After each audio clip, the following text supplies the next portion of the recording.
mo kí gbogbo ìjọ Ọlọ́run pé a kú dédé àsìkò yìí. Lágbára Ọlọ́run, ẹ̀mí wa tó bẹ̀rẹ̀ ẹ̀ náà ni ó parí ẹ̀. Ní agbára Ọlọ́run alààyè, a sì ní fi eléyìí ṣe àṣemọ́. Mo kí wa, àdúrà wa gbà o.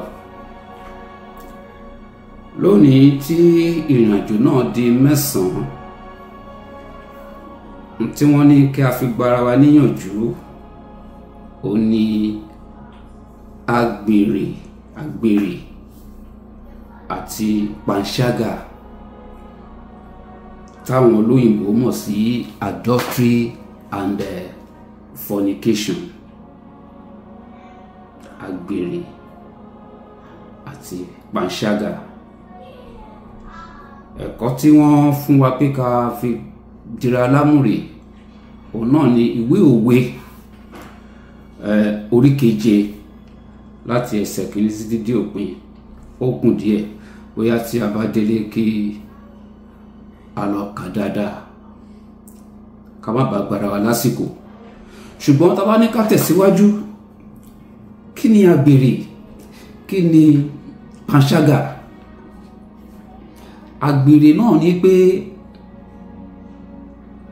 irú kí obìnrin kó máa lọ ṣe ìṣekúṣe pẹ̀lú ọkọ ọlọ́kọ, àbí kí ọkùnrin kó máa lọ ṣe ìṣekúṣe pẹ̀lú ìyàwó níyàwó.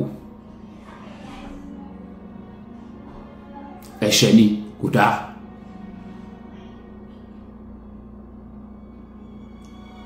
Ok, kò tún wá dúró lórí pé à ń bá ní ṣe nìkan o. In fact, kí ìyàwó níyàwó kó kọjá, kó múra dáadáa kankan, kó fojú kan wò ó, àgbèrè ni. Àbí kọ́kọ́ lọ́kọ́ kọjá kó fojú kan wò ó, àgbèrè ni.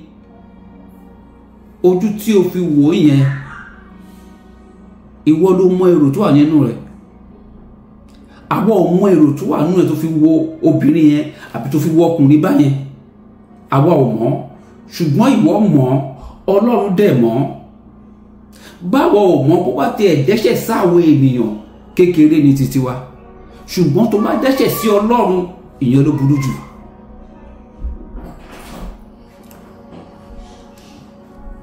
Tá bá wo ìwé ìrètí Matthew orí 15 ẹsẹ̀ 19, Gospel according to St. Matthew chapter 15 verse 19.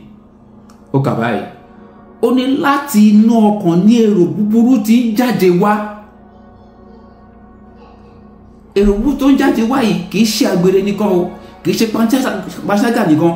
Ìpànìyàn, olè, ẹ̀rí èké àti ọ̀rọ̀ búburú láti inú ló ti ń jáde wá. You see? So the passage kò limited lórí pé àgbèrè nìkan àbí panṣágà nìkan. Ó limited lórí, ó tún lọ further lórí ìpànìyàn, ẹ̀rí èké. Gbogbo nǹkan báyìí Ọlọ́run lòdì sí. Gbogbo àwa tí a bá ń ṣe, ẹ jẹ́ ká jáwọ́ nú ẹ̀. Gbogbo wa là ń tiraka láti wọ ìjọba ọ̀run. Ṣùgbọ́n tá bá ti ń kọ̀ntínú nírú àwọn ìwà àgbèrè panṣágà yìí, ẹ̀rí èké, ọ̀rọ̀ burúkú, ìpànìyàn, ó lè àti ríjọba ọ̀run wọ̀ yóò lè díẹ̀ o. And kábáníká tún tẹ̀síwájú, nítorí pé wọ́n tá a rò pé àgbèrè unlimited lórí pé gbogbo bí obìnrin ń bá ọkọ lọ́kọ ṣe papọ̀, ọkùnrin bá ìyàwó níyàwó ṣe papọ̀, ó fojú burúkú, ojú tí ò dá, ó fi ń wọkùnrin àbí ó fi obìnrin, ó tó kọjá bẹ́ẹ̀. Ǹjẹ́ mọ̀ pé àgbèrè ẹ̀sìn wà? Àgbèrè ẹ̀sìn wà. Àwọn tó dẹ̀ ń ṣe kinní yìí, wọ́n mọ tójú wọn rí. Go and write it down. Ẹ lọ wò dáadáa, ẹ lọ wò tẹ̀gbọ́n ẹ̀. Àwọn ẹni tó ń ṣe àgbèrè ẹ̀sìn, ìbá aṣọkùnrin ìbá aṣọbìnrin, ẹ lọ wò kí ló gbẹ̀yìn ayé wọn. bá ń wọ òwò tó wá béèrè pé kí ló tó ń ṣe àgbèrè ẹ̀sìn chọ́ọ̀tì yẹn ìjọ tó ń lọ yẹn ìjọ yẹn ò dá ní nǹkan kan wọn ò fẹ́ ròyìn ló fi kú mbẹ́. ẹ jẹ́ kó yẹ ara ẹ̀ wò kí ni ìwà tó ń gan ti rí nígbà tó wà ní ìjọ tó yẹ pé irọ́ ti pọ̀jù fún ẹ ẹ̀rí èké ti pọ̀jù fún ẹ kò sẹ́ni tó lè bẹ́ẹ̀ sọ̀rọ̀ kó gbọ́ o ò lè gbọ́ tẹ́sọ́mọdé o ò lè gbọ́ tàgbàlagbà kò sẹ́ni tó lè bẹ́ẹ̀ sọ̀rọ̀ kó gbọ́ tiẹ̀ nìkan ló ń yí ẹ. And at the end of the day you will become a lone ranger láàrin ogúnlọ́gọ̀ tí ẹnìkan ló yàtọ̀ nítorí pé tó máa bẹ́ẹ̀ sọ tó máa fẹsẹ̀ o ò ní gbọ́ tó máa fún ẹ o ò ní gbà wọ́n á yẹra fún ẹ. Lágbájá ó jẹ́ máa lọ síbẹ̀ kó máa ní gbọ́ bíríbírí orúkọ kọ́ a máa pìlà fún ẹ a máa yàgò fún ẹ a wá dákú wọ nìkan. At the end of the day wà á ní àwọn ọ̀fẹ́ràn ẹni wà á gbéra kúrò bẹ́ẹ̀ wà á gba ìjọ mi lọ má jẹ́ ìtò ẹ jẹ kó lọ sí ogúnlọ́gọ̀ ìjọ nítorí pé ó ti di bárakú fún ẹ ìwà tó ń wù yẹn náà ló bá continue níjọ tó ń lọ yẹn the same thing will happen. Kí ló wá ṣe fẹ́ rí ìjọba ọ̀run wọ̀ tó bá yá wà ládùúrẹ́ ọ̀gbà ẹni tó ládùúrà àwọn ògbà ó ní bó ṣe jẹ́ o ẹni tó ládùúrà àwọn ògbà ó ní bó ṣe jẹ́ èmi ké pe olúwa sì gbọ́ tèmi ẹni tó ládùúrà àwọn ògbà ó ní bó ṣe jẹ́ gbogbo àwọn ìwà ẹ̀rí yìí náà kì í jẹ́ kádùúrà gbà.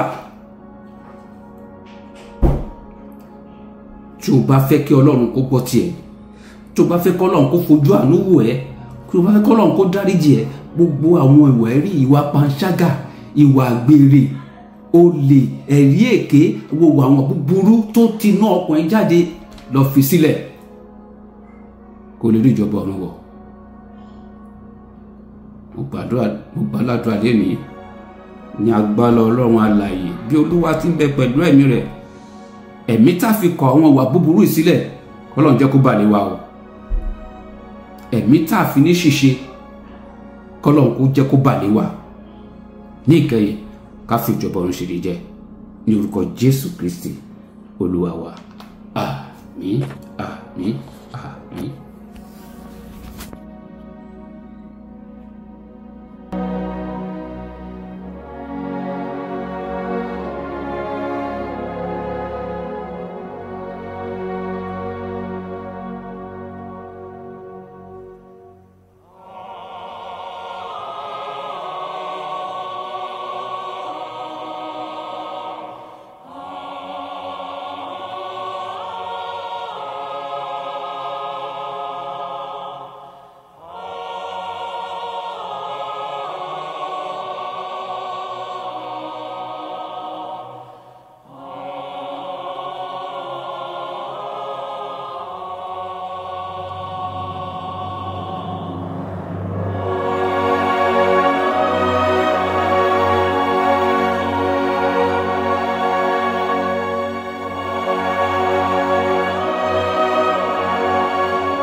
Jésù lọ́jọ́ àánú yìí, kí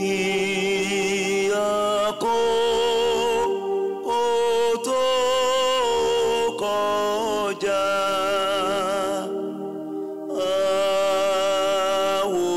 Àwòlẹ̀ ní èkún.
Olódùmarè àti Ọlọ́run ayérayé, ẹni tí kò kórìíra ohunkóhun tí ó dá, tí ó sì ń dárí ẹ̀ṣẹ̀ jì gbogbo àwọn tí ó ronúpìwàdà.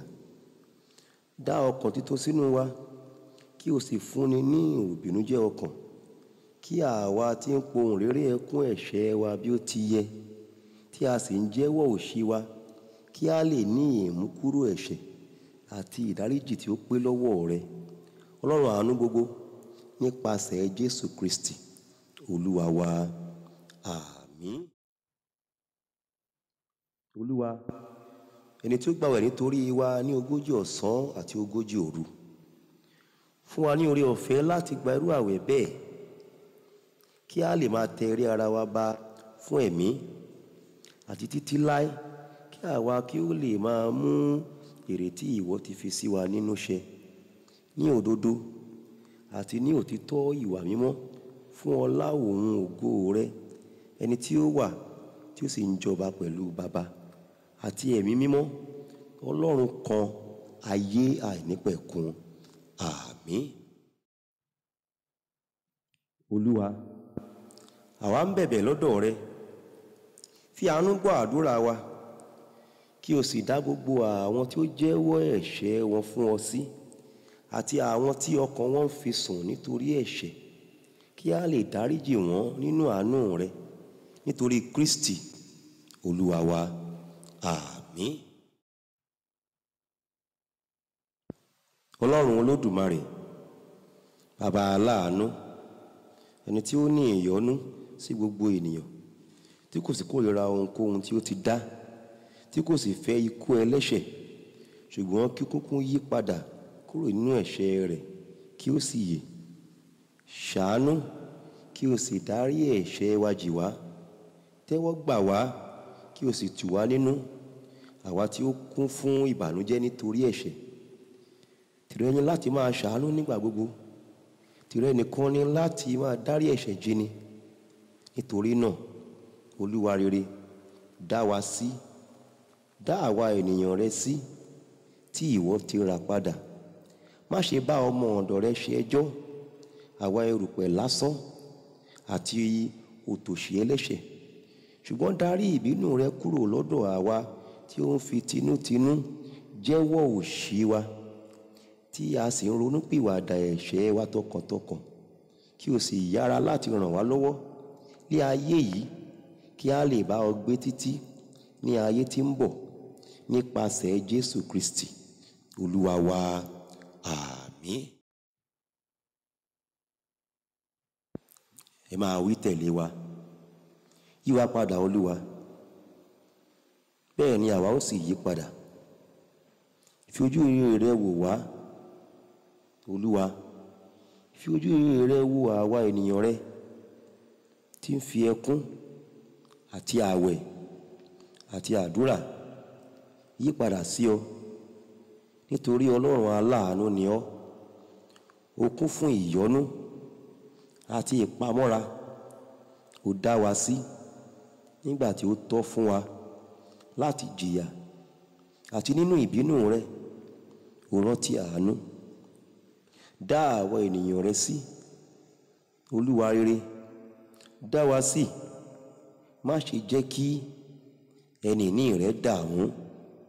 Gbọ́ tiwa Olúwa, nítorí àánú rẹ tóbi, kí o sì wò wá gẹ́gẹ́ bí ọ̀pọ̀ àánú rẹ, nítorí ìjòyè àti ẹ̀bẹ̀ ọmọ rẹ olùbùkún Jésù Kristi Olúwa wa. Àmín. Gbàdúrà ẹ̀dùn ọkàn rẹ, wí ní kẹ́lẹ́kẹ́lẹ́ fún ọba tí ó sọ fún ọ ní gbangba. Gbàdúrà sí ọba tó ní kó yẹ ẹnu rẹ gbòòrò, òun yóò sì kún. Jésù Kristi Olúwa wa. Àmín. Olúwa, fiyèsí àwọn ènìyàn rẹ tí wọ́n wólẹ̀ níwájú rẹ, àti àwọn tí ogbó, àìsàn tàbí àìlera kò jẹ́ kí wọ́n lè bá wa pé. Máa bójútó àwọn ọmọ ọwọ́, máa ṣe amọ̀nà àwọn ọ̀dọ́, máa ṣe òpó fún àwọn arúgbó, máa kì àwọn tí ẹ̀rù ń bà láyà, ṣá àwọn ọ̀dọ́ tí ó tú káàkiri jọ kí o sì mú àwọn tó ṣáko padà sínú agbo rẹ. Jẹ́ kí ojú rẹ kí ó máa bá àwọn tí ó rìn lójú omi lọ. Dáàbò bo àwọn opó, ṣe asà fún àwọn ọmọ aláìní baba. Dá àwọn tí a mú ní ìgbèkùn sílẹ̀, ṣe ìwòsàn àwọn aláìsàn. Ràn gbogbo àwọn tí ó wà nínú ìpọ́njú, àìní tàbí wàhálà lọ́wọ́. Rántí gbogbo àwọn tí ó ń fẹ́ wa fún rere àti àwọn tí ó kórìíra wa pẹ̀lú, àti àwọn tí ó fẹ́ ká gbàdúrà fún wọn bí a kò tilẹ̀ ṣe aláìyẹ, àti àwọn tí a sì gbàgbé.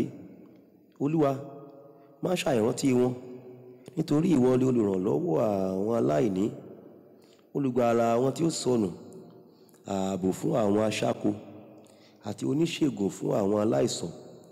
Ìwọ tí ó mọ àìní olúkúlùkù ènìyàn, tí o sì ń gbọ́ àdúrà wọn. Má ṣàìfi fún olúkúlùkù gẹ́gẹ́ bí ìṣe ohun ìfẹ́ àánú rẹ àti ìfẹ́ rẹ àìlópin, nítorí Jésù Kristi Olúwa wa. Àmín. Jẹ́ kí oore ọ̀fẹ́ Ọlọ́run ti Baba, ìfẹ́ mímọ́ ti Ọlọ́run, ìdàpọ̀ ti àwọn ènìyàn mímọ́ kó sọ̀kalẹ̀ kó máa bá wa gbé, kí ó ṣojú rẹ̀ kó mọ́lẹ̀ sí wa lára, kí àlàáfíà Ọlọ́run tó tayọ èrò gbogbo kó pa wá láyọ̀ àti ọkàn mọ́ láti òní lọ àti títí láéláé. Àmín, àmín, àmín. Hallelujah, hallelujah, hallelujah. Ìyè, ìyè, ìyè. Hosanna, Hosanna, Hosanna.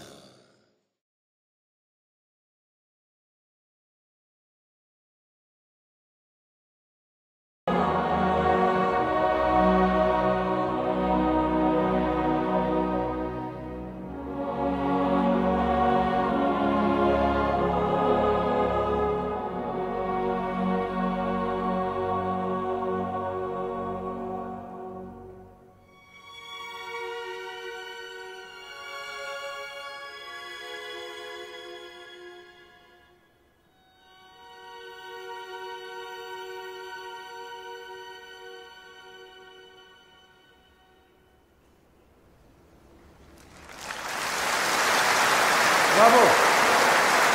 De grootste fanfare van Nederland. Dat is mooi, hè?